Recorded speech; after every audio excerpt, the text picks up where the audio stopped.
তরকারি বানাবো বলে সেই মতে ফুলকপি আলু সিদ্ধ বসিয়েছি, অমনি বর বলে দিল ফুলকপির পরোটা খাবে। তাই এক ঢিলেই দুই পাখি মারলাম। ফুলকপি আলু মটরশুঁটি সিদ্ধ করে নিচ্ছি, আর ততক্ষণে সমান পরিমাণে আটা ময়দা একটা বোলের মধ্যে নিয়ে ওর মধ্যে লবণ, চিনি, সাদা তেল, কালো জিরে, জোয়ান খুব ভালো করে মিশিয়ে অল্প অল্প জল দিয়ে ডোটা মেখে 10 মিনিটের জন্য রেস্টে রাখলাম। ততক্ষণে ফুলকপি আলু মটরশুঁটি সিদ্ধ হয়ে গেলে কিছুটা তুলে নিলাম।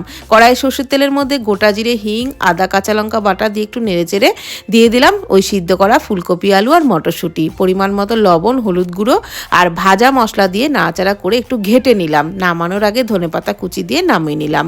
এদিকে যে ডোটা মেখে রেখেছিলাম তার থেকে বড় বড় করে লেচি কেটে বাটির মতো শেপ দিয়ে তার মধ্যে পুরটা ভরে এইভাবে পাকিয়ে নিলাম। এবারে একটু শুকনো ময়দা দিয়ে গোল পরোটা বেলে নিলাম। আর খুব চেপে চেপে কিন্তু বেলা যাবে না, আলতো হাতেই বেলতে হবে।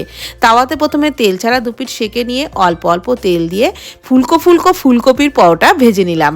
আর এই পরোটা যে কোনো আচারের সাথে দুর্দান্ত লাগে।